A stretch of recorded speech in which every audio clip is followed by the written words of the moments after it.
compliance to value, IFRS S1 and 2, and integrated reporting for public accountable entities and listed entities in Zambia. I will be your moderator this afternoon. My name is Jonathan Ambali. And just as a matter of housekeeping, I would request everybody to please keep your mics off unless you are invited to speak. Cameras are optional for attendees, so if you need to be on camera, you can be on camera.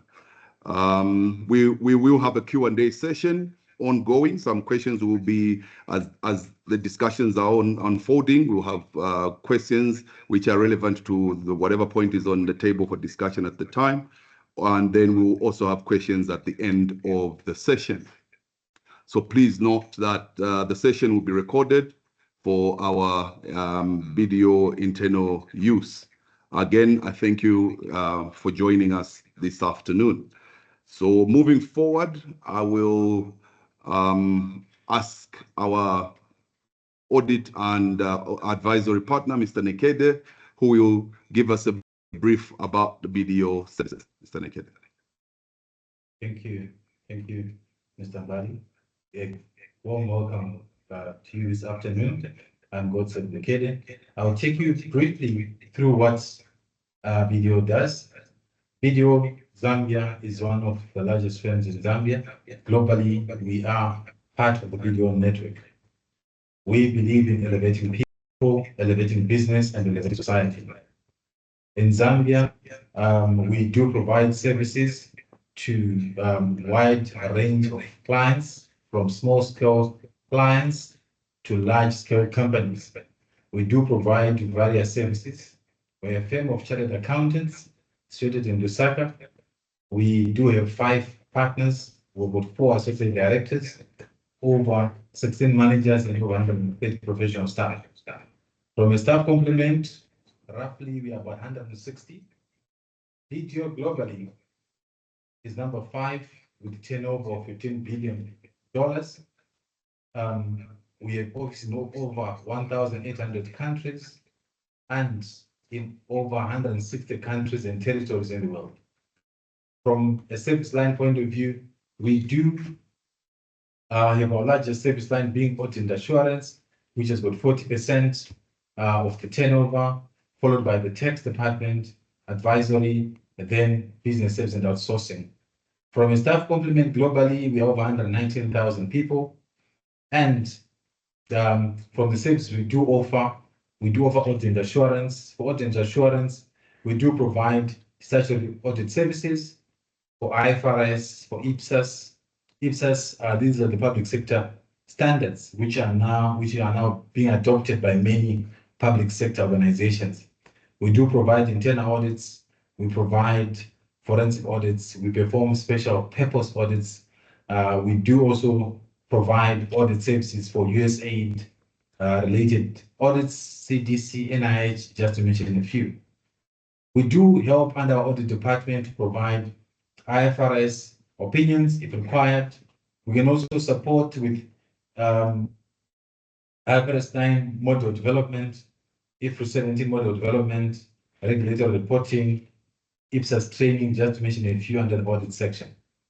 I would also want to mention we've got a tax department. Our tax department is led by our CEO, Debbie Nonde, and in the tax department, we do provide advisory services, corporate and income tax compliance, payroll services, value-added tax, and withholding tax. We also do help clients with tax agent services for foreign service providers. We do help companies to develop transfer pricing documents. We also do tax health checks and tax due diligence. We also help clients discuss and engage ZRA should there be any tax challenges. We do have the third department, the business service outsourcing department. This department has got 2 partners, and we do your back office. We do post your transactions. We manage your accounting system. We provide management accounting. We do monthly, quarterly, biannual. We can do your accounting and reporting. And we also liaise with external auditors. We've done this service for many companies who come to Zambia during their setting up phase before they can afford a full-time accountant.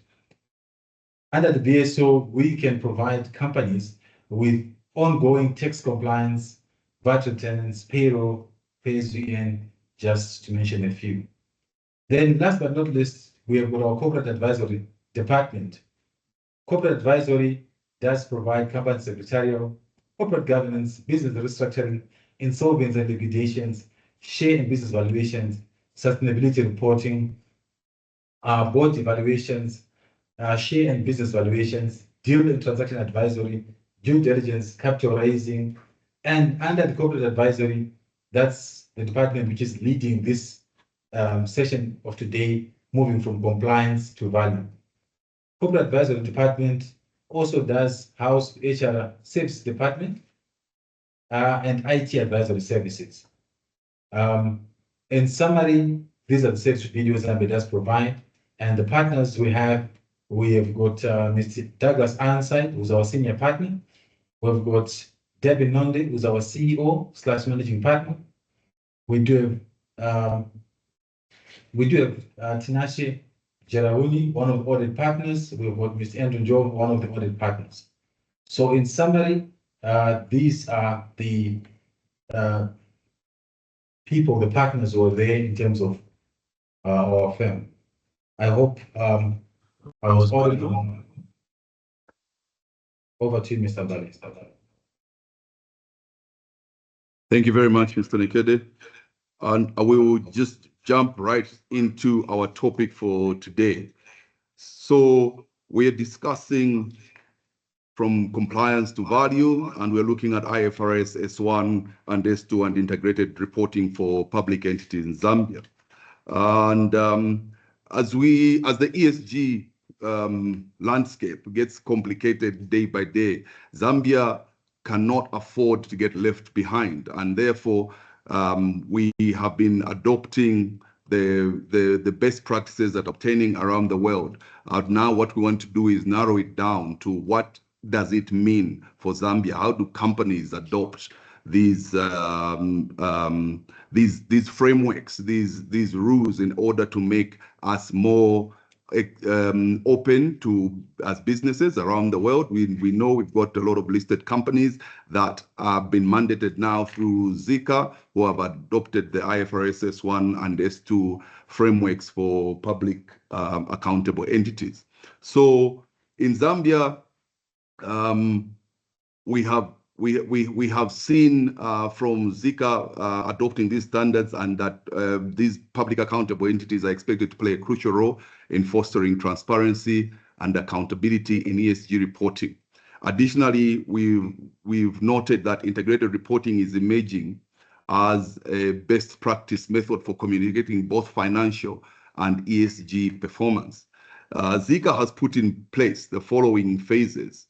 Under phase 1 is voluntary adoption.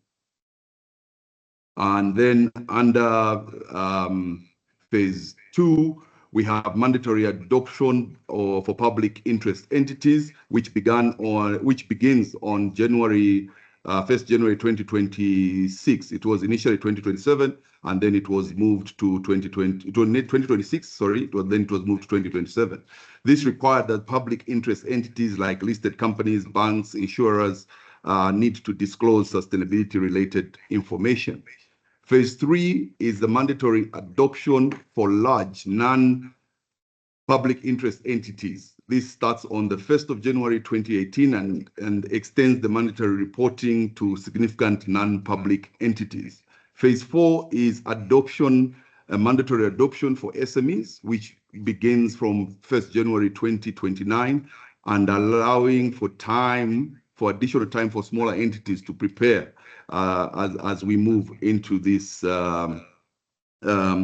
new frameworks and this new environment that we cannot, as I said, ignore.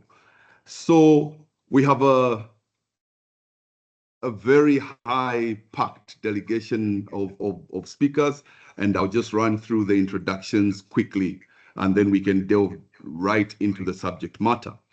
So we have Mr. Godsave Nhekede, who's just from speaking. Mr. Nhekede is an audit and advisory partner here at BDO. He's a fellow of the Association of Chartered Accountants and the Zambia Institute of Chartered Accountants. He has more than 25 years of audit and financial management experience in Zambia and Zimbabwe. He's been a partner at BDO since 2012, and he's a registered public auditor in Zimbabwe as well. Godsave has been involved in audits for several organizations, including public listed entities, ranging from energy, natural resources, financial services organizations, non-profit making organizations, fast-moving consumer goods, and information technology clients. Godsave has led various teams that performed audits which are required to comply with IFRS specific reporting guidelines and has extensive audit experience within the region, having worked at senior levels in both Zambia and Zimbabwe. He holds certificates from the University of Southampton and is a certified Global Reporting Initiative sustainability reporting promoter. Our next speaker who's joining us online is Mr. Rodney Ndamba. Mr. Ndamba is CEO of the Institute of Sustainability Africa, INŠAF. And Rodney has over 15 years experience in sustainability reporting advisory services, working with more than 30 companies and organizations in Zimbabwe, Zambia, and Malawi across both public and private sectors. He has over 25 years experience working in the private and academic sectors, with 10 years teaching experience at university level in both Zimbabwe and the United Kingdom. He is an advisory member of the ESG Exchange of South Africa, the GRI Africa office, also based in South Africa, and a member of the SCCA Global Forum on Sustainability and the Zimbabwean Stock Exchange Listing Committee. He is a subject matter expert in South Africa and Kenya, and is a GRI certified sustainability professional with a AA 1000 certified sustainability assurance practitioner's license.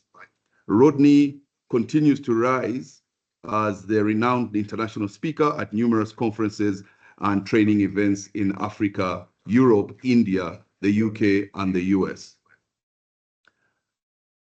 Last but not the least, we have Mr. Nicholas Kabaso, current CEO of the Lusaka Securities Exchange, the visionary leader and seasoned financial expert, and he has extensive experience in capital markets, economic development, and business strategy. As CEO of the Lusaka Securities Exchange, Mr. Kabaso leverages his expertise in financial markets, regulatory affairs, and stakeholder engagement to drive growth, innovation, and competitiveness. With a proven track record of fostering strategic partnerships, promoting market development, and enhancing investor confidence, Mr. Kabaso leads the LuSE in navigating complex market dynamics and capitalizing on emerging opportunities. Under his leadership, LuSE continues to strengthen its position as a key player in the Zambian financial sector, supporting economic growth and development. With that powerful introduction, I will go straight into setting the stage for us to proceed. And my first question is going to go to Mr. Kabaso himself. And the question is, apart from the Zika requirements, are there practical timelines and regulatory touch points foreseen for listed entities in Zambia aligning with IFRS S1 and S2? And if so, how might LuSE reflect this in its listing requirements or continuous disclosure expectations? All right, thanks very much, Mr. Ambali, for the introduction, and we wish to sincerely thank you very much for also hosting us as an exchange to be part and parcel of this first webinar that BDO is holding. Coming to your question, are there any reasonable timelines that we are foreseeing other than what has been provided for by Zika? Obviously, the answer that we must be able to give is, certainly there are, possible options we can look at. We must be able to state from the, onset that the conversations around where we have been with Zika have been very collective. We have been part and parcel of the steering committee that has been leading on these conversations to roll out the new standards. And I think we've been at it for the last almost 3 to 4 years now. So if we have to look at where we are now, I think it's very, comforting to be able to say we must be as good as ready to be able to adopt. However, one thing that we must be able to acknowledge is that maybe in the process of things, in terms of how we did the initial rollout, I think we're not being very emphatic around the roadmap, which I think left very key stakeholders outside, the conversation table, and that potentially has reflected in some of the lags we're seeing in the market. Because if you have to go back to the recent engagement we had in the market where we opened up to find out from them where they are ready to adopt this year, and possibly that's where we're seeing even the extension of the adoptions timelines. Most of them came out negative, and that's obviously despite having had the last 3 years or 2 years in the voluntary phase in terms of disclosure, which was not being very emphatic for most of the listed companies. So being where we are now, I think it's a lesson that we learned that we could have been quite very deliberate in trying to bring everyone else on board and also socializing those very tight timelines in terms of rollout. But obviously we also must be very alive to the fact that the conversation that we are speaking to has a lot of bearing on what sort of information that these particular companies are sitting with, and could those be readily available for dissemination to the rest of the public. And that for the most part has been the biggest hindrance. I think for those that have not yet been ready to adopt, that has been the biggest issue. We don't have the data. We're yet to get to see how that looks like for the others that are going to lead the way, and then we can pick it up from there. So I think from the perspective then of the LuSE, what can we do differently going forward? We are also being mindful that what governs the listed companies' disclosure requirements is our corporate governance code, which already speaks to the integrated reporting that you highlighted, where we need these particular listed companies to be able to discuss both the financial metrics and also speak to the non-financial metrics. And ESG is one of the huge components of our integrated reports. So looking at where we are now, we have to be able to align our corporate governance code in line with those particular requirements for these particular companies then to be able to provide the right data around IFRS S1 and S2, but most importantly also get to have a bit of a clarity around what sort of data we need, both at entity level and how that throws up at national level. So with respects to where we would wish to be able to push timelines, I think we should be able to stick to what has already been communicated by Zika, because we're part and parcel of the conversation. And some of the reasons why this deferral has been given is because we got feedback from our listed companies that most of them are not ready, and therefore we had to accommodate. So we're still seeing the next deadline in terms of 2026 being voluntary and 2027 being full mandatory disclosure, quite being realistic because we've been at it already. So we must be able to do that very easily. Okay, thank you very much for that.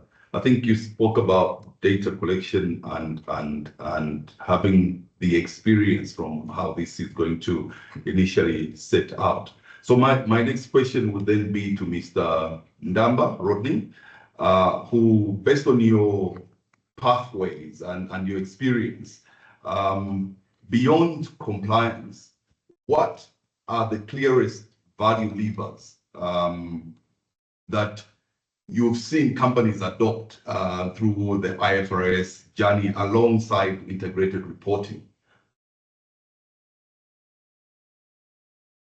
Thank you so much, Mr. Ambali, for the question. And I'm just going to share from the experience of some of the companies that we have been working with in Zimbabwe, and some of the companies that we have been evaluating within the African continent.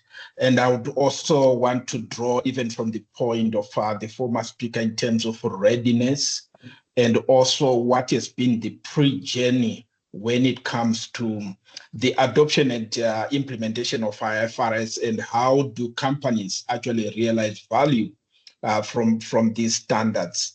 I think I will speak right from a global level and also then come to the continent and narrow it down to Zambia.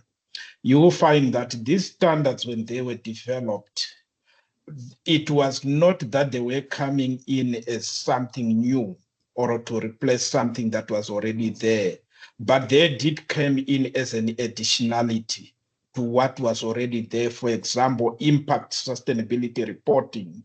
And when it comes now to what was missing on the table, it was from the financial side. How do we monetize these impacts, risks and opportunity from sustainability, so that a decision maker, when they make a financial decision, they must be able to actually say, what are going to be the impact of this?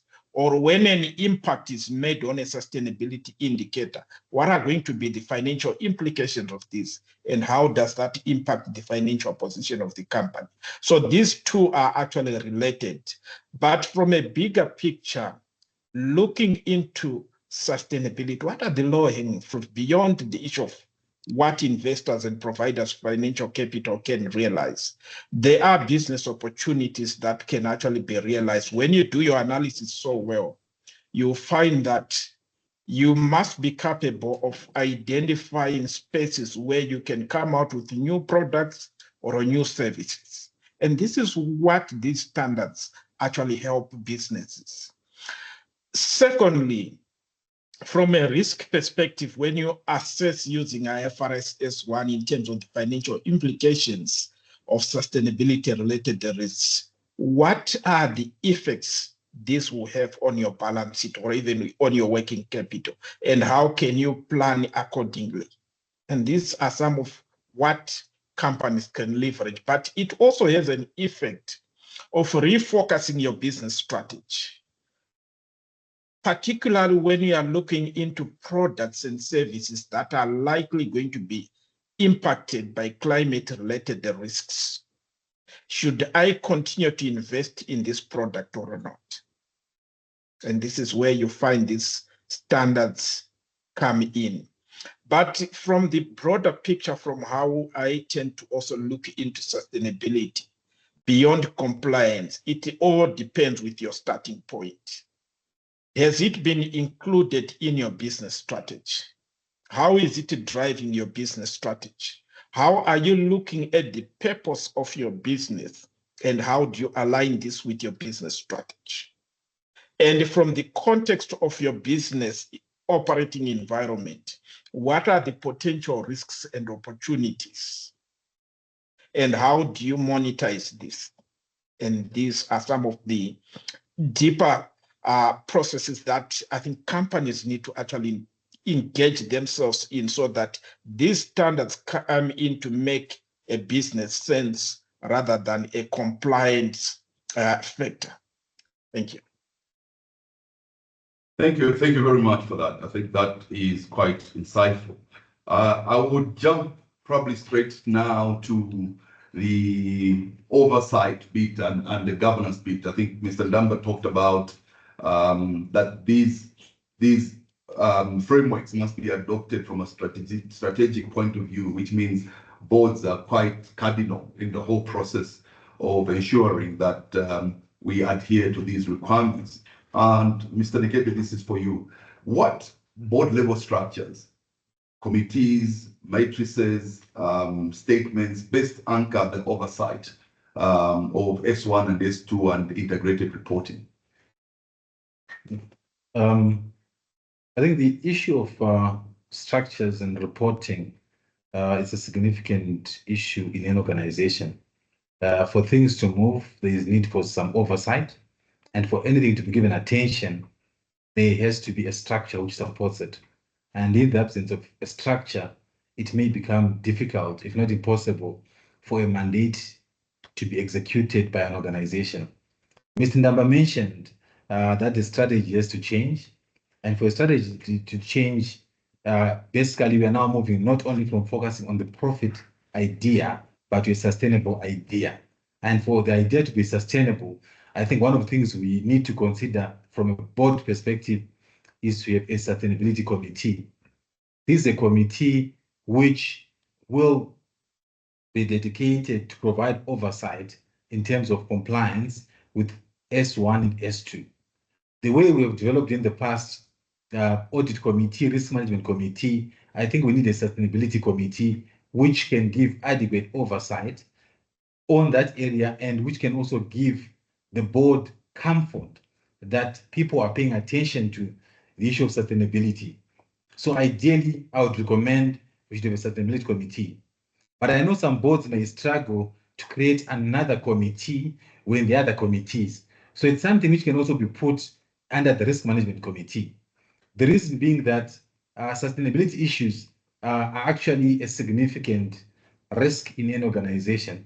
And the risk management committee will help to identify, assess any sustainability related risks and see how the board or the company can consider them in terms of their strategy. Should there be no risk management committee in a board, in a company, possibly the audit committee may be given the mandate. We all remember that the audit committee already looks at the integrated report for companies that are doing integrated reporting. So they may also have the ability to provide oversight on sustainability matters.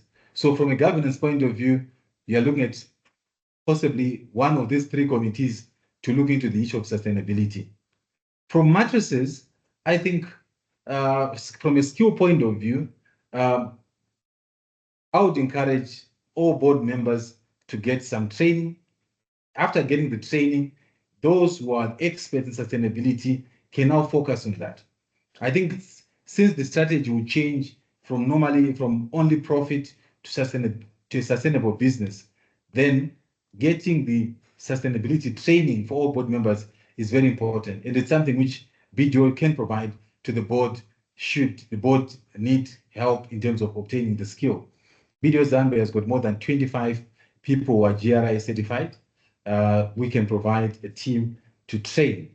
And sustainability expertise required, we need to look at things like, the climate change, environmental sustainability, social issues, and those things can only be identified when there is a team with that skill. The boards also need to get a bit more skill enhanced on how they look at risks and how they assess risks, which are sustainability related risks, and how they can be mitigated. I would also want to encourage that as the boards are looking at the companies they are sitting on, they need to start moving from identifying what risks are necessary or do they want to take, because whatever risk they want to take, they have an impact in terms of how they will design the policies going forward, which may have an impact in terms of the disclosures and the financial impact on the business. So from a high-level summary, those are the key points. So management, the board should consider clearly, after setting up the structure, some integration structures of the existing boards, how they can work around it. They need to define clear roles and responsibilities. There's need for training to be done and development to be done for board members and also staff members. I think in summary, that will cover the issue of the structures, the matters and skills required. Well, thank you for that insightful information. I think now my follow-up question to you would be this: having now moved from governance, the governance structure is in place, and now you've talked about training and cascading this training to the different levels of an organization. What sort of data architecture and internal controls are must-haves in, say, year one of, and where can the entities pragmatically start? What is the most reasonable starting to enable reliable disclosure? I think to enable reliable disclosure, I think there's need for a data governance framework. This will establish a very clear governance framework in terms of how the data will be collected, who's going to collect the data, and how it's going to be managed. And I think we also need to develop maybe data lineage, where we're going to check how the data is going to be moved from one point to another transparently, and there should be some accountability happening in terms of the data lineage and reporting. Then we also need data quality controls. I think we all know that the moment you have data and there's no quality control, you may actually miss a key part of relevant data, which is required for you to come up with a quality report. So data quality controls, very critical. They need to be there. And I think what one can also do is to check whether the information is being collected from point A to point B is basically complete, it's consistent, and it's accurate. And for companies where they've got internal audit, that can be helpful for them to check in terms of the process to say, is this data accurate? Is this reasonable? And whether the controls are effective. So internal audit may also help in terms of the data architecture by basically providing some kind of review. Another point to look at is the system and the ERPs. Remembering that our strategy is going to change, our reporting is going to change. We now require possibly some integrated reporting systems which can help collect, analyze, and report data to meet the sustainability reporting framework. Those who can afford, obviously, they may need to have some ERP systems which are integrated to their current systems.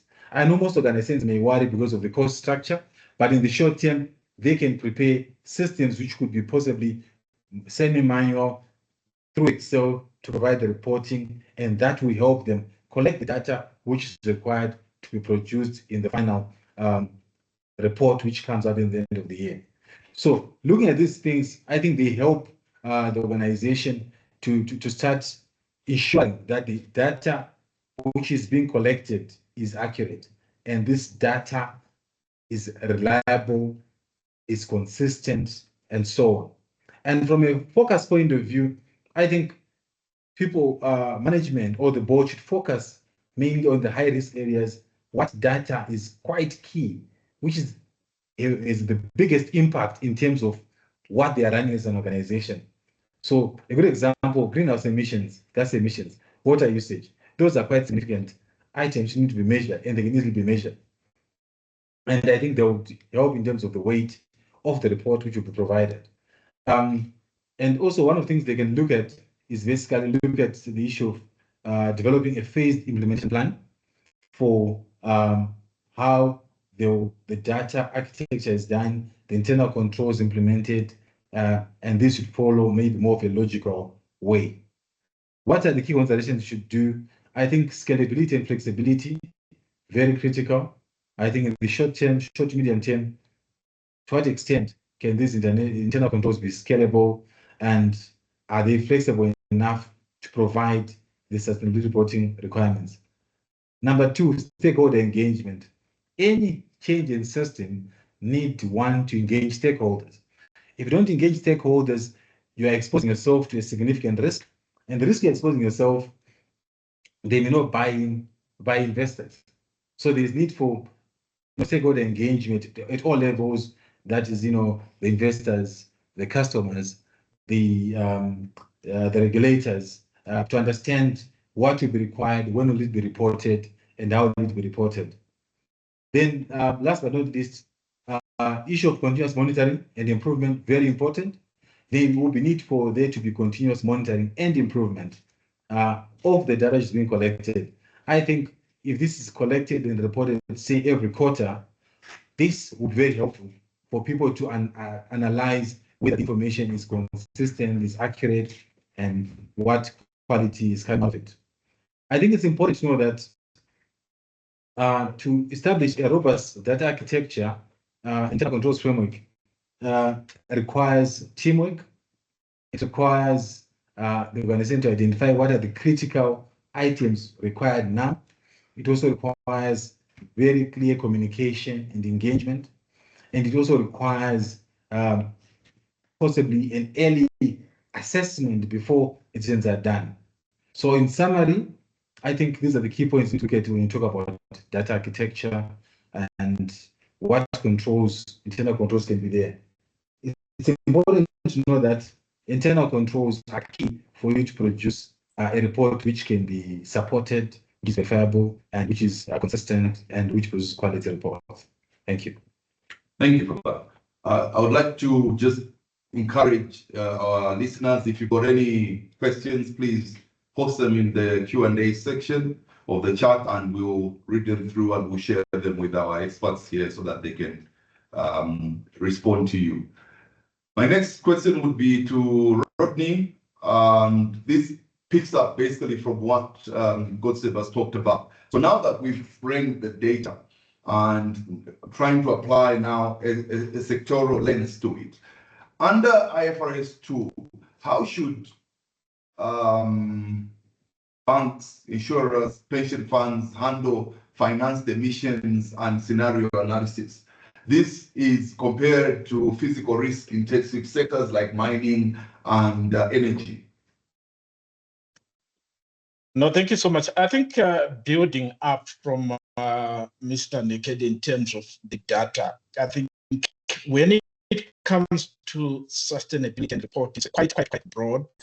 But what is very important is to understand what is the starting point, because the reporting takes place at the end of the whole process.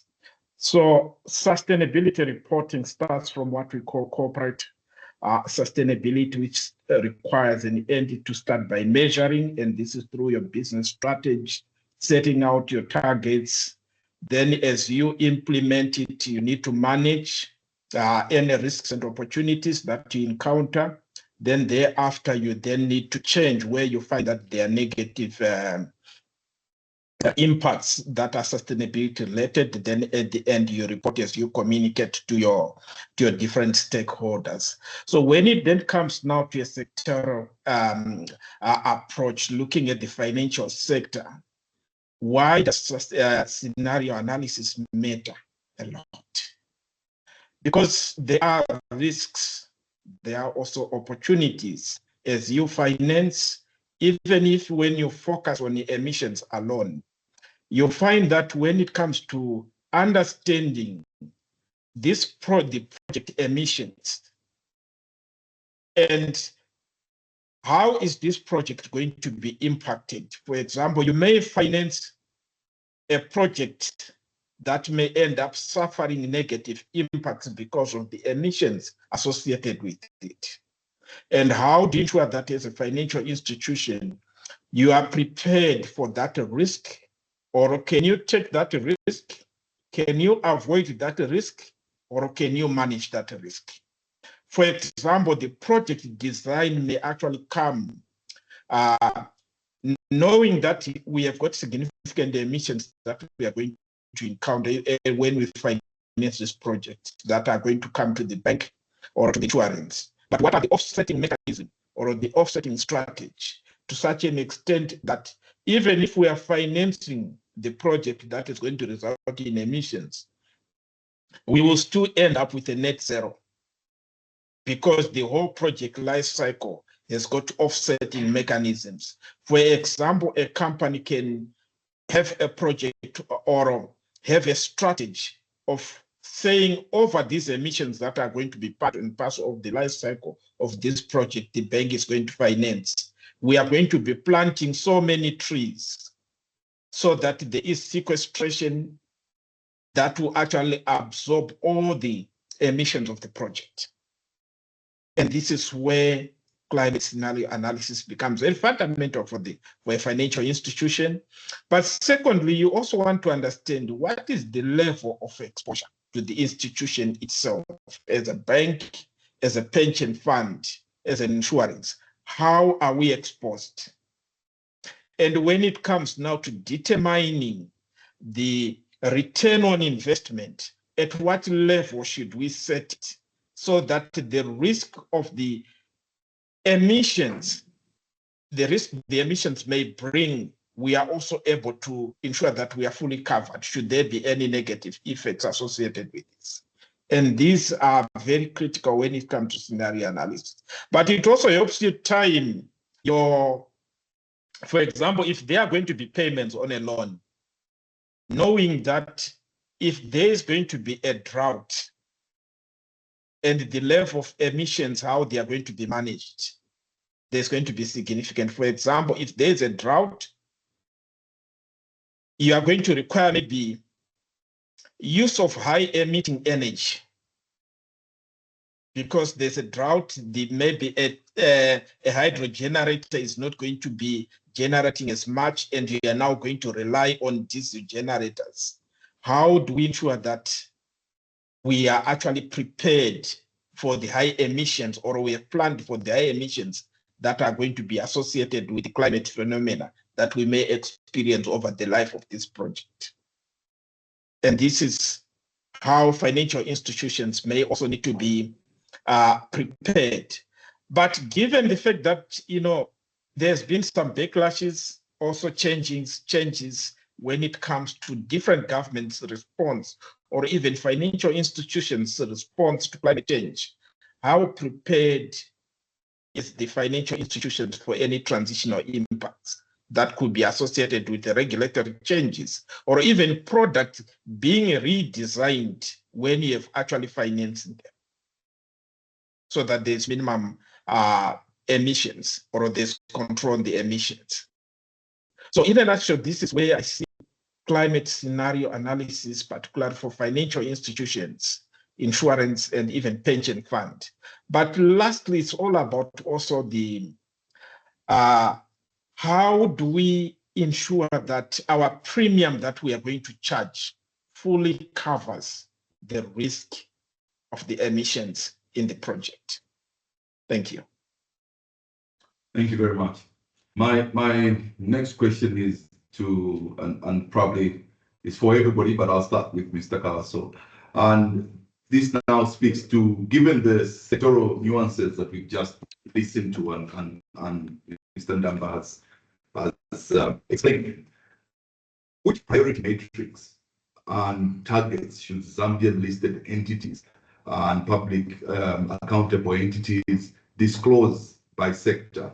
When it's been, we can talk about financial sector, energy, mining, infrastructure being probably the core of what we see a lot of activities around. And how is this information then useful for decision makers and for investors? Well, thanks very much. I'll have a first go at it. I think one thing we need to be able to start with is appreciating from the perspective of the macros. If we have to go back to the government, in 2021, they did set out the issue of the Gazette notice of, number 1,123. And in there, we see the formal commitment that the government made around where their priorities were. And if you have to look at some of the things we're looking at, is around low carbon development. I think that was basically where they wanted to be. And even as we speak right now, if you have to look at the national determined, contributions, we are mostly sitting within the space of we need to be able to reduce our carbon emission. So if we have to be able to be very clear with our mandate, where do we want to see the metric sitting? I think we must be very, deliberate to be able to disclose where our carbon sink is right now, because that is the most important metric. Because this particular journey we're on now has got potential to be, to be derailed as a result of lack of confidence and trust from the public that we're trying to get on board with. So we must be very clear from the perspective of the public sector that this is where the country is heading, and this is where the agenda and commitment that the country has made. So if we can then have these macroeconomic agenda, targets set from the, policy level, then they cascade to individual units. So your sectors, it will be, key to be able to contribute to the overall frame. So we need to start from there. So we must be able to get to see what exactly are we looking out for in terms of our carbon emission, how is that going to be contributing to our carbon sink as a country, and then we can then start looking for these metrics, because on a very large and macro level, we then need to be able to get to see the aggregates, and that then gives us incentive to be able to attract capital because we've got a measurable metric that we can use going forward. I think that becomes a key metric that we must be able to put, and I think for decision makers, even for investors, then they'll be able to get to see the direct impact of their investment and how the sector is contributing to the overall frame of a macroeconomic agenda. Thank you. Nhekede? Yeah, I think I do concur with Mr. Kabaso's comments in terms of carbon footprint. I think it's something which needs disclosure, monitoring, in line with what the government has already spoken about. I think the commitment from the government to put it in one of the key documents, it actually requires all of us should take this quite seriously and should be able to report on our carbon footprint at least every quarter internally, and wherever we issue our final reports, that has to be very clear. Maybe another area which companies look at, like if you look at the financial service sector, we've heard of the green loans, and maybe they need to disclose how much they've issued and how much they've impacted positively in this, of the society. I think this is a key part. I do understand there's some funds which have been given to all the big banks by the central bank. And I think it would be important for this to be reported periodically. I think the way they do it for their quarterly accounts, maybe there's need for a special line to say how much they disbursed, so that people know that this is being taken quite seriously, even from a central bank point of view. And I think it will also be important, in my view, for all the sectors to keep on mentioning what's their target reduction in terms of their carbon footprint, and to measure it against what they disclose. Generally, whatever is not measured, it never gets done. If you want anything to be done, to be measured. So I think setting up, a target and reporting on it periodically, I think it will make everyone accountable in terms of how much has been, what was the target, what has been achieved, and what are the next steps to move to the next sector. And I think some of these things which we've talked about, they are also key in other sectors.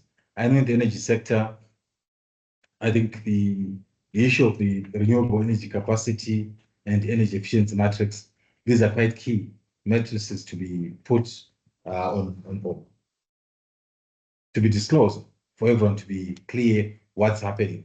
And I think it also be important for those in the renewable sector to talk about their target increase in the renewable energy share and their impact in terms of reduction in terms of this greenhouse gas emissions. I know we've got one of the listed companies who are leading in terms of some of these disclosures, and I think it will be important for companies in that sector, energy sector, to also be disclosing what they are basically doing about it. The mining, I think we've got quite a number of concerns in terms of the mining. I think we've had a recent issue again of some pollution in one of our rivers again, and such issues, I think they need to be looked at by the environmentalists seriously, and disclosures needs to be done in terms of how they're dealing with these, the pollutions. But I think another significant factor is the water usage, land rehabilitation, biodiversity impact. Some of these things, they need to be recorded and measured. It's my hope that EITI, the Extractive Industries Initiative, they should look at some of these things, how they also impact their report. Social matrices, they also need to be looked at in terms of community engagement. They need to be measured and they need to be reported. Labor practices, human rights, then the targets, they also need to be looked at. So in summary, these are some of the things which can be considered from a point of view of measuring the targets and the matrices, which can be key for most of the sectors and how they report on them. Thank you. Mr. Ndamba, your comment on that?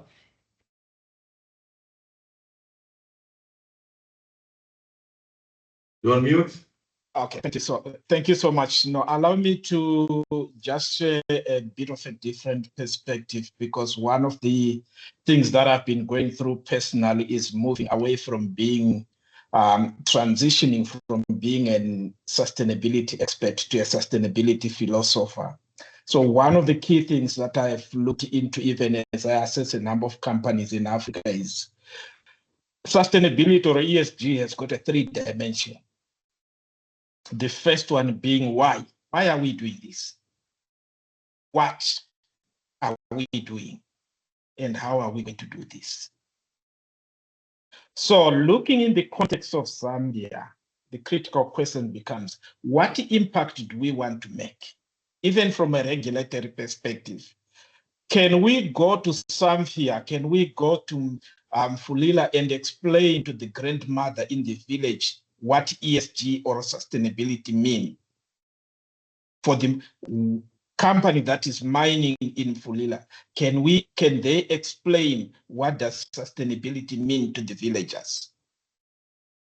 And what does this mean even for the regulatory institutions in Zambia? How do we have to do this? So key for me when I look into even entities in Zambia, in Africa, is what are the impacts on the society, on the environment, on the economy that we want to actually cause in Zambia. And that then informs what are the priority needs within the context in Zambia. then we are then able to actually identify the matrices.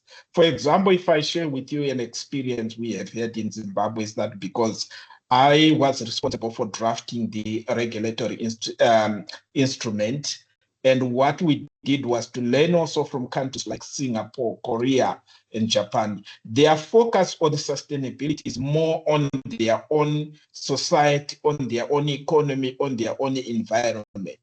So what they did was to identify priority matrices that speak to their local contextual issues. Then from there, use the standards as enablers to how can we have entities reporting or providing information on the following matrices. For example, Singapore Stock Exchange has got about 33 matrices, which they require all entities to report. Zimbabwe Stock Exchange, we've got our practice note 16, which requires a minimum of 20 matrices. So what that does is when you set those minimum matrices, it allows an asset manager to say, if I'm going to build an impact or an ESG impact fund, here are the 20 matrices or 30 matrices that I can use as a benchmark across all the entities. Because these matrices cover contextual issues on the environment, on the society, and also on the economy. So from that context, for me, it's about having the standards as enablers, not the standards as something that we need to fit ourselves into. After 10, 30 years, people still say, of course, you complied with these standards, but what impact do we have on in Zambia?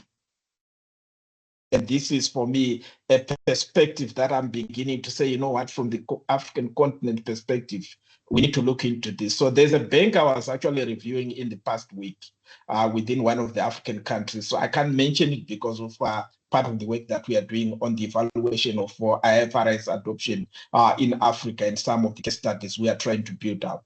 So this bank actually focused on impacts. And when you go through the report, they've got a lot of measurements that they've done on every aspect, which they say on this indicator, this is what we did. And here are the numbers, whether it's the people who have been impacted, whether it's economic contribution, whether it's a reduction in emissions or a reduction in environmental exposure to projects that they finance as a bank. And you find that the whole report speaks about impacts that are directly related to the environment in which that they are operating. So for me, that's a perspective in which sustainability is going to be able, or ESG is going to be able to help African economies, African companies to compete.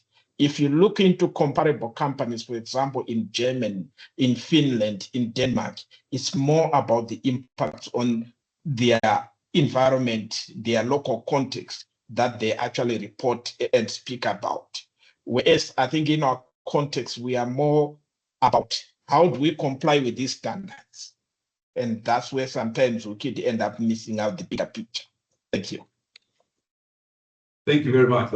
That's a very interesting perspective. I think what's cardinal that I've picked that comes out of there is adopting this to our local context so that we can be able to see the impact. And like we say, these frameworks must trickle down to the lowest member of our society so that everybody understands what the impact of having these frameworks in place helps us as a country and also just as individuals in our communities and the organizations in which we operate.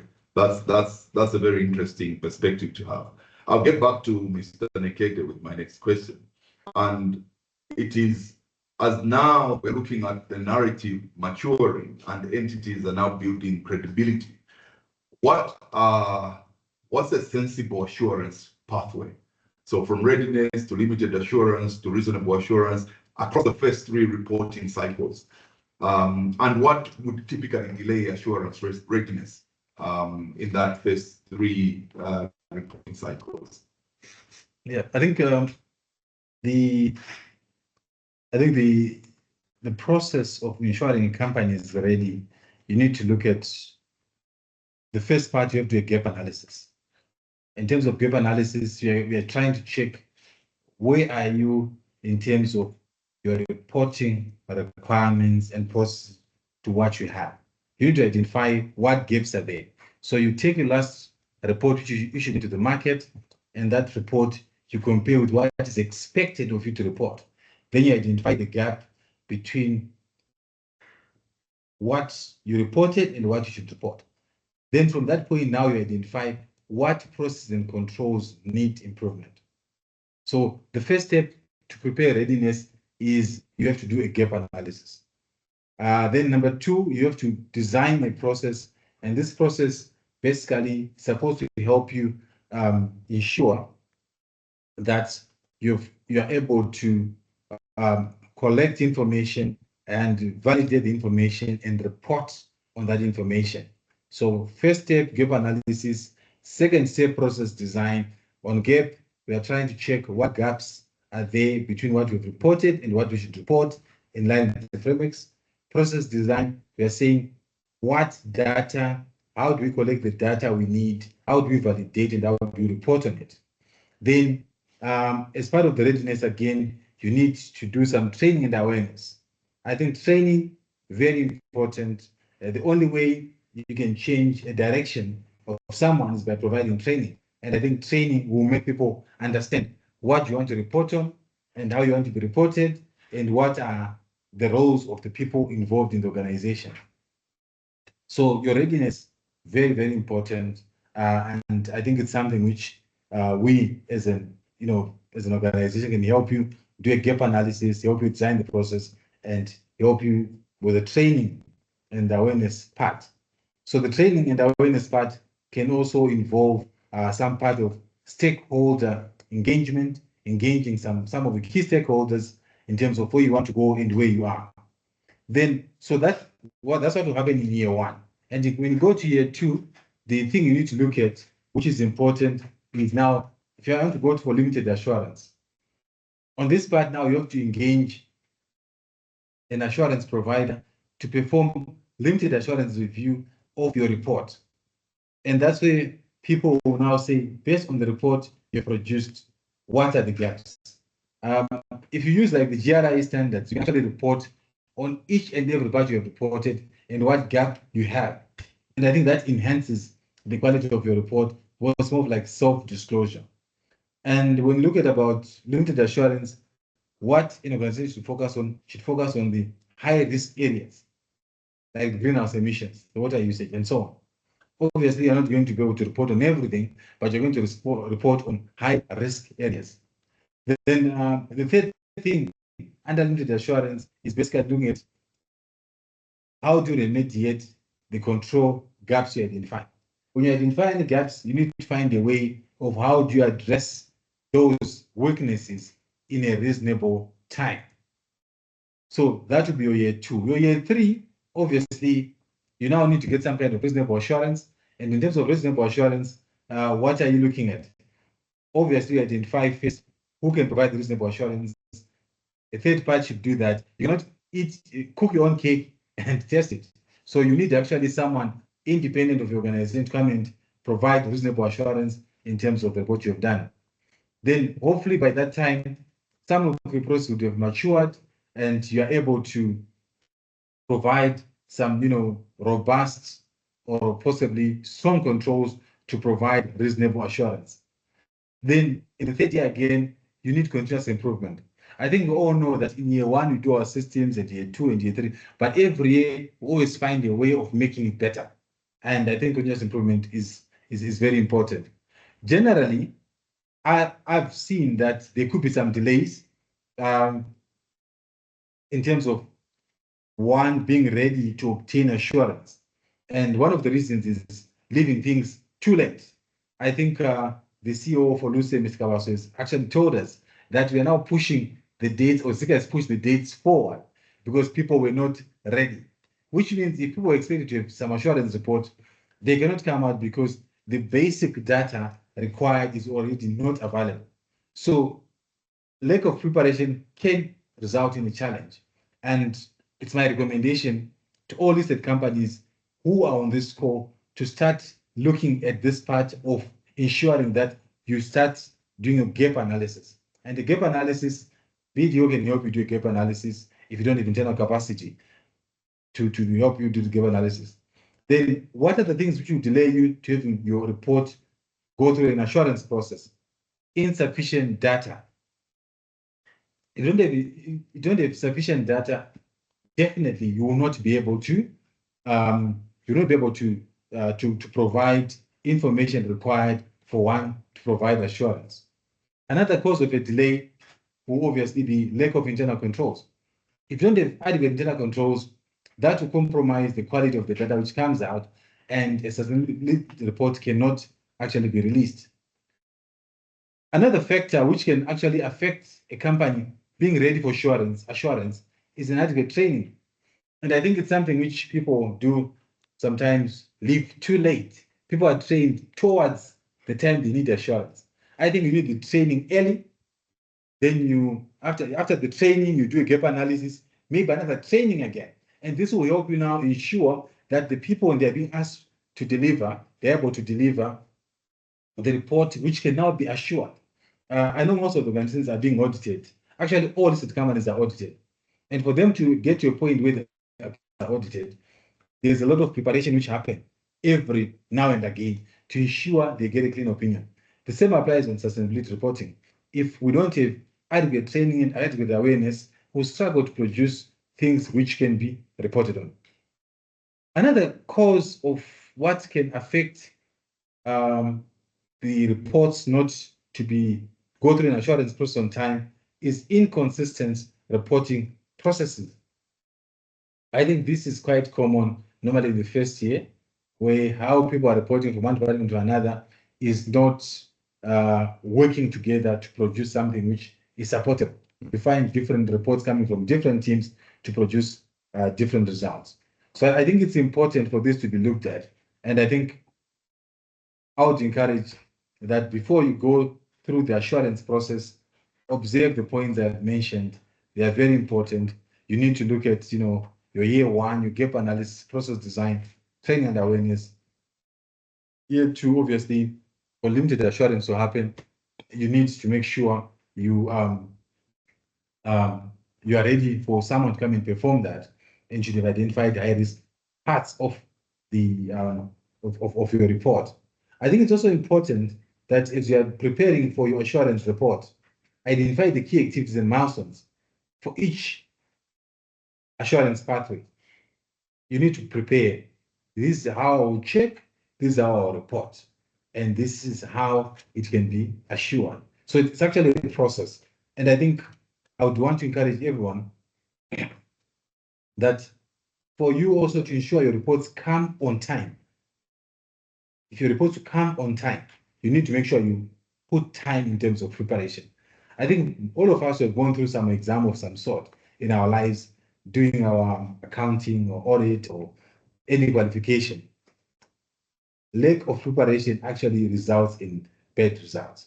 And imagine if you're a listed company or a company who has got a lender wants an assurance report and you've not prepared adequately, this may actually affect the final outcome. So I'd like to emphasize the importance of adequacy in terms of preparation. I think in summary, these are the points I would comment on in terms of how what pathways one can do to ensure readiness for limited and reasonable assurance for an organization. Thank you very much. I think there was a question I was going to ask, but the person that asked the question has said you've actually addressed the question, so that's very good. Mr. Kabaso, I'll direct the next question to you. And is with now we've seen a sort of transition on how we can start, build, and move forward with growing capabilities. Could LuSE consider offering incentives to reward high quality sustainability reporting? And if so, what would that look like? I hope I'm not putting you in the spot here. No, not really, actually. I think I must be able to say that, we already are on track in terms of offering those incentives. So if you've been following through the market activities, we already provide for those particular awards. So for the last almost 5 years, we've been providing corporate governance awards. And as part of, subsidiary awards that we give for the main corporate governance award for listed companies, sustainability awards. So we are already on track in terms of us being able to just, create the needed drive for these listed companies to be able to come through and provide proper disclosure. I think what is very important going forward, and if you have to look at the way we've been, tracking these particular awards in the last even 5 years, we have been seeing the same companies almost coming top on these particular awards, which already I think speaks to a lot of issues around the bottlenecks with respects to being very clear in terms of your disclosures. And I think for the ones that we've been seeing coming out, on top of these particular awards are the same names that are possibly being pushed in that direction, either because of very stringent regulatory governance on their end, or indeed very stringent international sort of, group structural, support.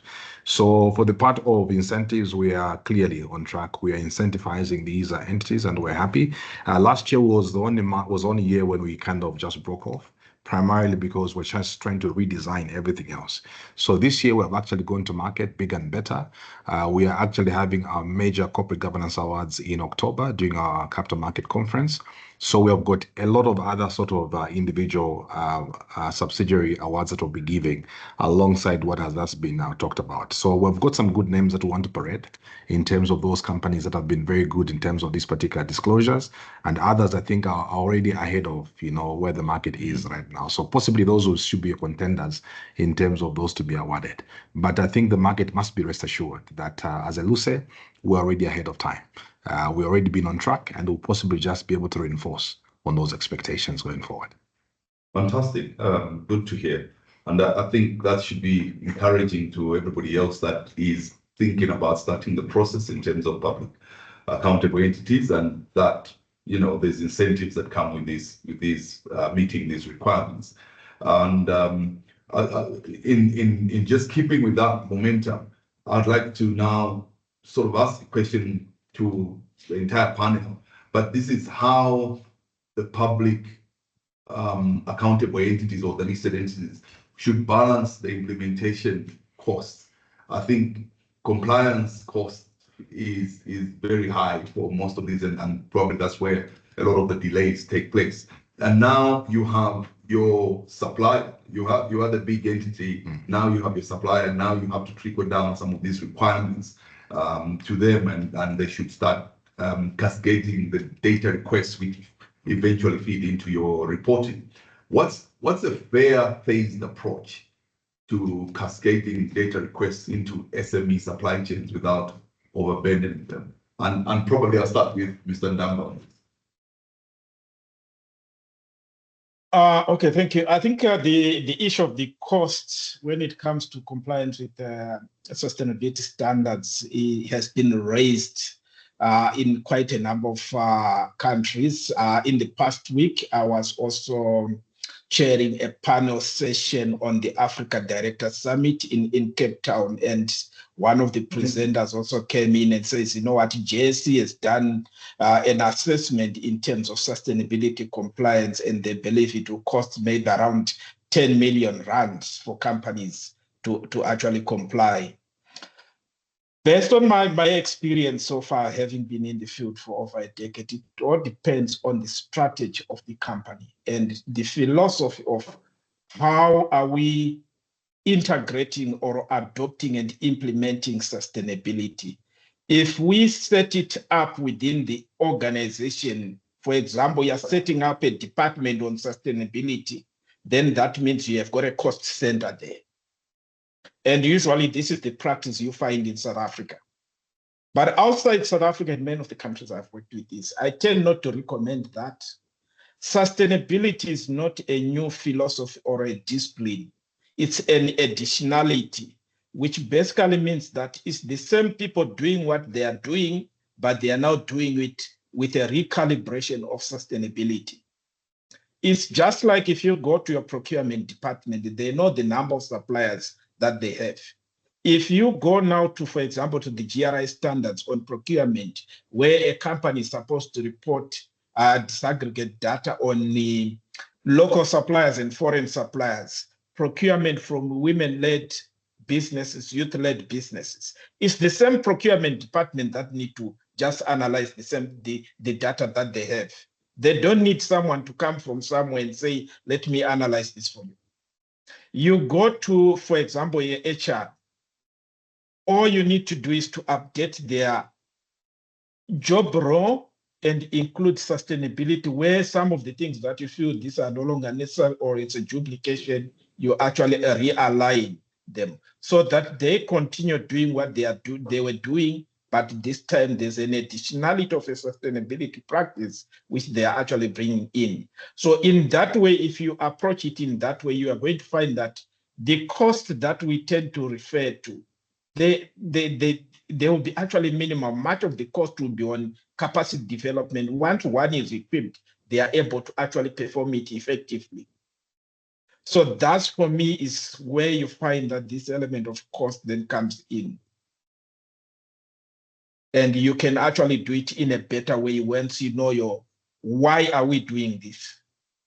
Because sustainability is a change agent. It will change the way you have been doing things. Some things that these are not so much of a significance. Why do you continue doing them in a traditional way when you can actually do them in a way that contributes to impact, sustainability impacts? And lastly, it's about the business itself. I think this is where the bigger picture is being sort of missed out in terms of how are we building ourselves to be a sustainable issuer or a sustainable business that is listed on LuSE, that a sustainable or a responsible investor is going to say, if I put my money in this company, I know it's safe and I'm going to realize sustainable returns over a period. And those are reflections that we may need to actually go into. Then lastly, what I want to just pick on in terms of assurance, I thought there's been what Mr. Nhekede highlighted. I think the choice is actually on the entities to say, who are our stakeholders? What are their information needs? And what is the quality of the information need that we need to provide? And in that way, that will enable you to choose the most appropriate approach to assurance. We have got compliance assurance. That's where your ISA 5000 will come in to say, have you complied with the standards?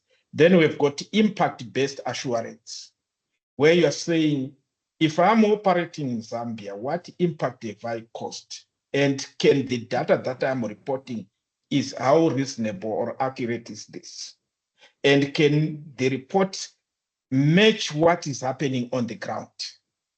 And that's why you find that around the world, because I'm in standards development at the moment, we are currently revising some of the GRI standards indicators. And one of the key things is, how do we ensure that the report is speaking to what exactly is happening on the ground? And that's where you now have, like your EU have now enacted anti-greenwashing laws, that if you do that, it's considered financial statement fraud. So for me, that's the perspective. Thank you. Thank you, Mr. Kabaso. Yeah, I think from the perspective of where we are as regulators of listed entities, I think we should continue to see data gathering to be the most, challenging part. I think I must be able to say I love the point that was brought up earlier around how you can set up your data architecture. I think that will possibly be like a huge, sort of first year, huge cost you're going to incur, but going forward becomes seamless because you'd have already set up your systems in terms of how you collect your information, where you store it, and how you proceed going forward. But what we're picking out also region in terms of what other exchanges are doing with the respective entities, they are actually now adopting AI mechanisms to be able to provide a mechanism to be able to pull the data, store the data, analyze the data, and also be able to package the reports. And I think we've got a very good test cases and in some of our neighboring countries like Botswana, where they've already deployed some of these AI tools. Possibly that will be a way to go. But again, that AI can only work on the fundamentals of data. So if the data is clean, it becomes easy for us to feed into that particular model, and the model produces these sort of screening reports that can allow us then to be able to get to see how over a longer period of time, the cost of being able to disclose and comply becomes cheaper. But clearly, we still have a lot of work to do in that space. I think capacity still remains a bigger issue we have in the market. So over the short to medium term, it's good and assuring to get to hear that we've got in-house and in-country expert like yourselves. We're able to provide the end-to-end. And I think that's what we want to get to hear. I think for the longest time, we used to have complaints around we have to outsource, individuals provide assurance to us. But if we can get this strong assurance, even from BDO, that look, come whoever wants to get into this compliance space, we have got our hands up, can then be able to support you. I think we can then be able to get to see that, between the short to medium term, some of the costs that we are actually anticipating will be there, will be actually allayed. And then most of these SMEs will possibly be able to comply very easily. Fantastic. It's good to hear. Nhekede, any comments on that? Yeah, I think my colleagues have summarized the main points, and I think it has to be a phased approach. You can't do it all at once, you can't do it all in one day. If you do all in one day, definitely you're going to crash. I think high risk, normally that's where we should focus on. I think what can change the story, what can change the narrative, what is the highest impact, that's what we should look at. The issue of data collection remains a challenge, but I think with a phased approach, you'll be able to know what data to collect and when. I think there's been a comment by Ms. Kabaso on capacity building, very, very important point, which I think if we don't take the issue of capacity building seriously, then we're going to struggle even with the reporting. And I think you also mentioned the issue of AI. I think AI is going to also come in a strong way to assist in terms of providing the information requirements. So I can safely say it's doable. It's an issue of planning. It's an issue of getting a consultant who can assist you reach the end game. Sometimes it's difficult for you to have an expert in an organization because of cost involved, because of time constraints and so on. But I think organization can engage a consultant who can hold their hand, talk through the process to produce the expected or the required results. And I think that's what's the most critical part for one to do. Thank you. So probably maybe a question that a lot of people will be looking to hear what the responses are around it. I think one of the reasons or the carrots that is dangled about green reporting and is the fact that there's cheaper capital available. And if you meet these benchmarks, then the cost of borrowing for your entity then is much cheaper compared to traditional sources of finance. I'll ask this to Mr. Kabaso, and then probably Mr. Ndamba can come in. What sustainable finance instruments are most actionable now in Zambia for listed entities? And then maybe a follow-up question is, what disclosure quality do lenders and investors expect? All right. So I think the first one that must be able to come close to mind is what we have already got in terms of guidelines, the green bonds. I think that one has been an easy test case that has been fully subscribed. If we have to look at some of the last few issuances have all been oversubscribed. I think one thing that we must be able to score that product for is that people can touch on few, but mostly it's in the renewable space. In terms of renewable energy, we have not yet gotten to see a very aggressive uptake in other products such as your blue bonds and these other sustainability linked products. But obviously where we are seeing a lot of appetite is where people can then be able to measure the possible impact. And I think it gets back to what exactly are we promising as part of the benchmark for you getting into the market to tap into some of these sustainability sort of exposed funds? So if we have to be able to look at what we've already done, the green bonds has actually oversold, and now we are looking at sustainability linked products. And these obviously may not be purely, what the investors may be looking at in terms of 100% green, but there could be having some formats of sustainability.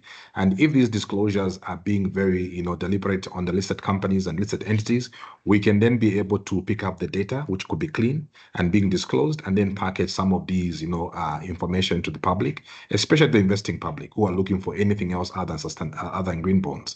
So sustainability-linked products are what we are actively looking at in terms of how then do we also package these for others, especially for pension funds.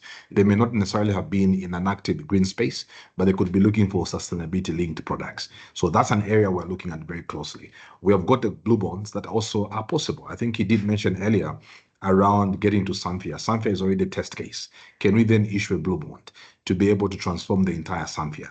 But again, if you have to look at the blue bond, as a proposal to investors to transform Zambia, who is going to be the issuer?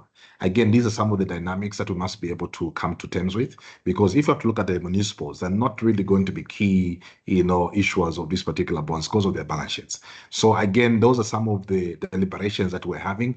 Can we then be very smart in terms of providing blended financing as a way of issuing these blue bonds? Again, those are all permutations we're looking at, because then we can then, side on the side of philanthropy to fund some of these, options, but then issue the other part, to the market. These are all possibilities. If you have to look at the region where we are, Zambia still leads in terms of some of the pioneering, markets, obviously with an exception of the JSE. Within the other markets, with an exception of South Africa, we are actually, top contention in terms of markets that have actually been very active in this particular space. So going forward, we're very happy that, green bonds can be one of the few things that we can showcase, but we have to actively now diversify away from that scope, look at what other options, and the reason being, we have got needs within the sector. The other consideration that we're looking at very actively is things to do with nature. Again, we've talked a lot around biodiversity, but how can we then, capitalize that opportunity onto the market? So we're then looking at any other nature-based solution kind of, instruments. We've got national parks that are in dire need of capital. Some of the proposals of given the government is, can we then be able to list some of these, national parks onto the market? Again, we're funding nature, we're funding our biodiversity, all that comes within sustainability, because right now we're actually being hard hit.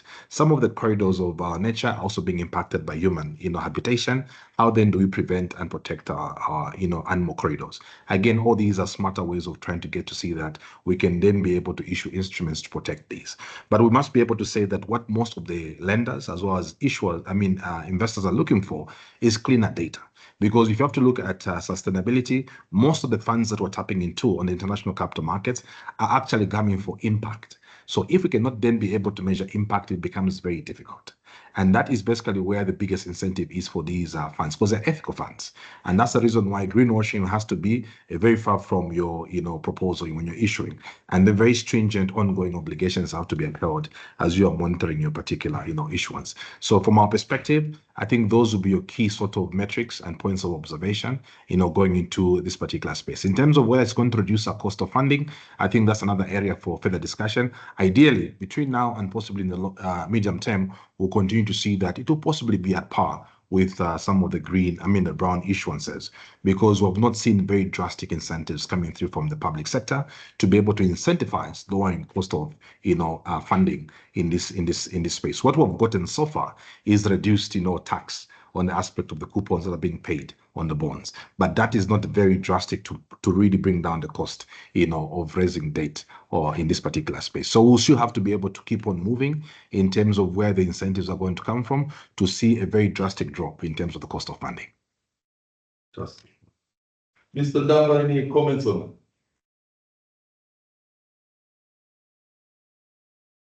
You're muted. Okay, thank you so much. Yeah, I will just build up. I think on the last speaker's comments. I think one that I see very much more potentially relevant is the sustainability-linked loans that are structured to provide impact right onto the society, on the economy. For example, how many jobs are going to be linked to this to the loan? What are some of the downstream impacts the loan could be accompanied with? And you find that there are also financial institutions, particularly from Europe, your European Investment Bank, and much of their impact is how do we support the global South economies, particularly within the SME sector. So if it's a loan maybe to a large company, how many SMEs that are going to go into their supply chain as part of this loan? and that then become so much of a sustainability-linked loan from a global perspective. But the issue of, in terms of the interest rate, that may then also depend in terms of what other risks are associated with the entity itself. And usually when it comes to issues like governance and systems and the like, that can also be another factor that can be taken into account when it comes to sustainability-related loans. Thank you. Thank you. I would go on, but unfortunately, Mr. Kabaso has got a hard stop. There's a significant development that's happening on the market.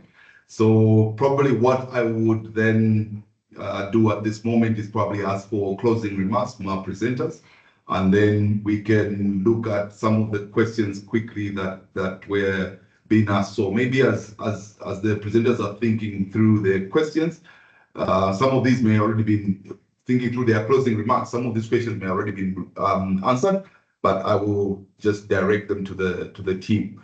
So one of the questions, and this was asked by Walusungu Kawangu, is other than having an ESG framework in place, what other sources can data be used, taking into account that most organizations in Zambia are not listed on the LuSE and are owner managed?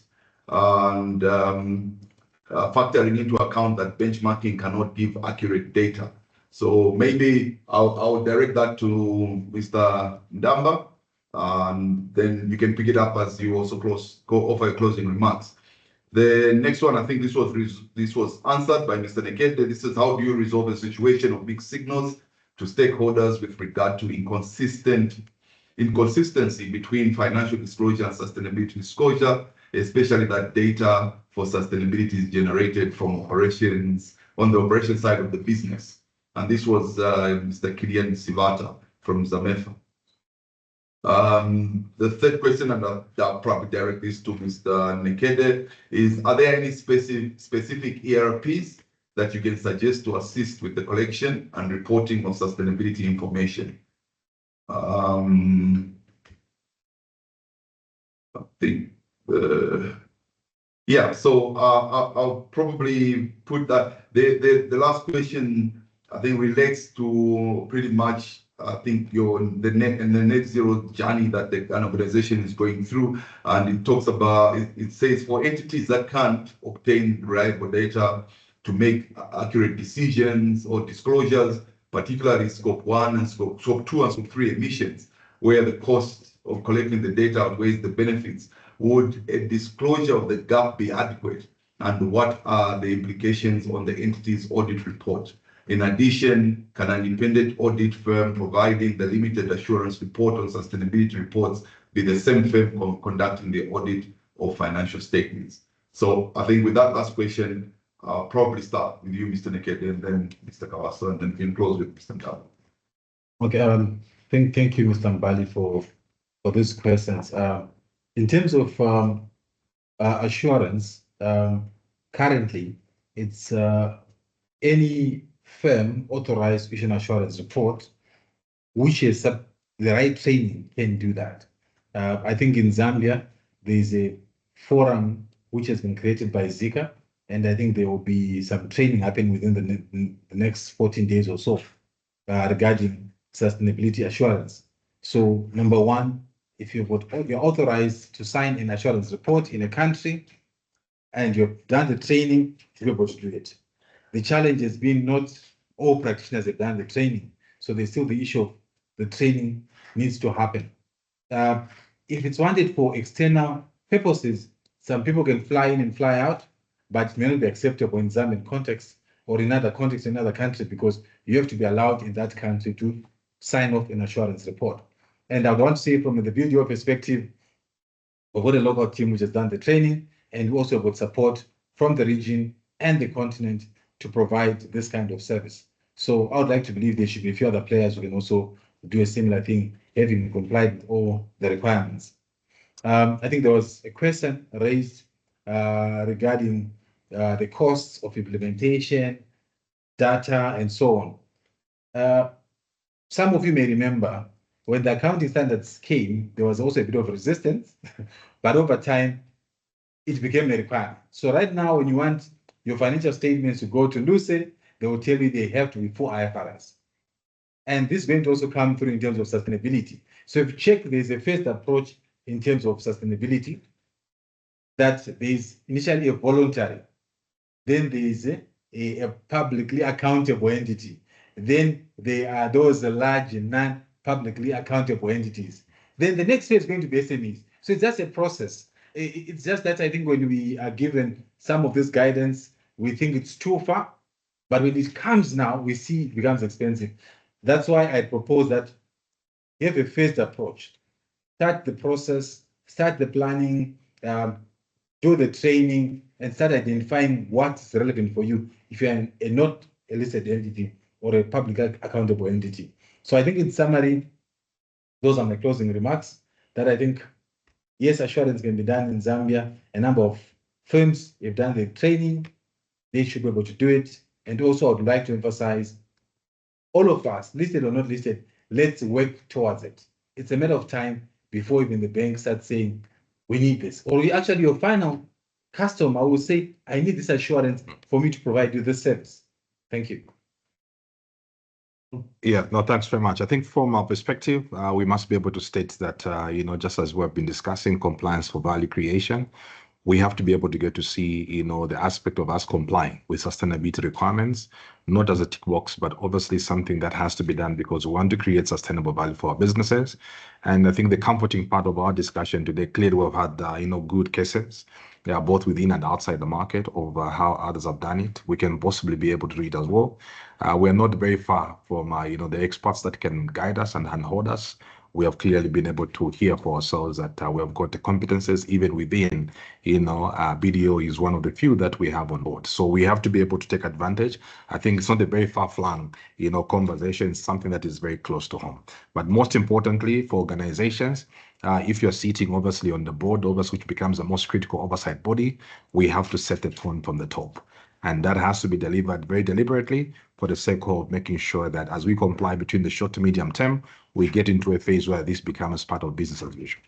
Thanks very much. Thank you. Mr. Ambali, can I just comment on one question which I had not commented on in terms of systems? There are quite a number of systems already there. So some of the big ERP systems like SAP, they already have got a platform which has got features on sustainability. Even Microsoft Dynamics 365, they also have got options at enterprise level which can help you meet some of these requirements. There's also dedicated ESG platforms like IBM and Visi, ESG Suite.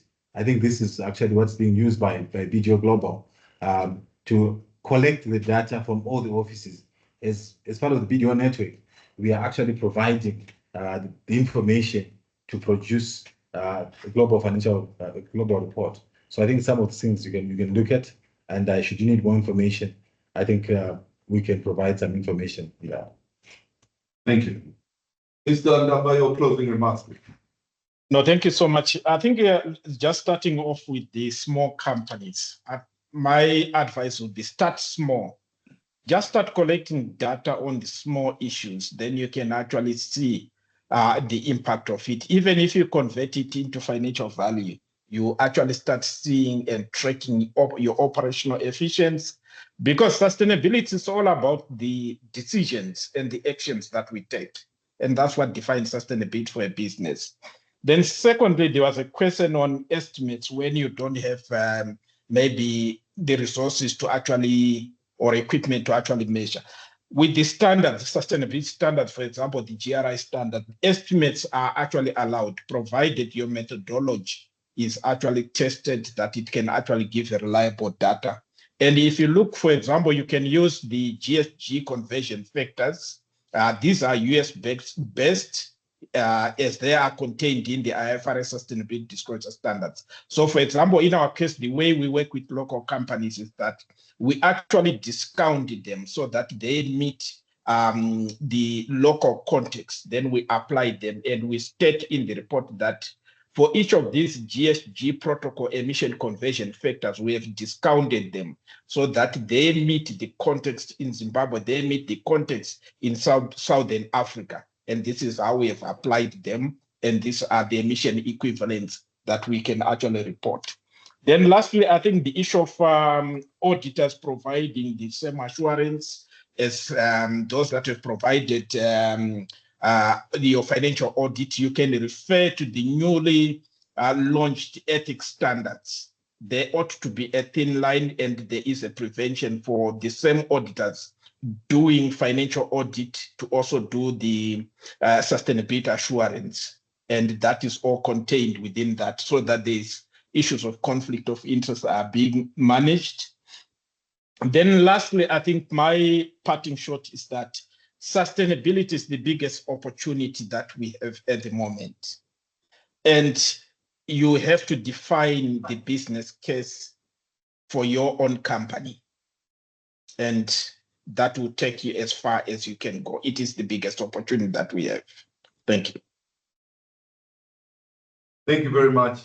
And I would like to take this opportunity just to thank the panel, Mr. Ndamba, who's joining us online, Mr. Kabaso, the LuSE CEO, and Mr. Nhekede for taking the time and just joining us and sharing their expertise and knowledge.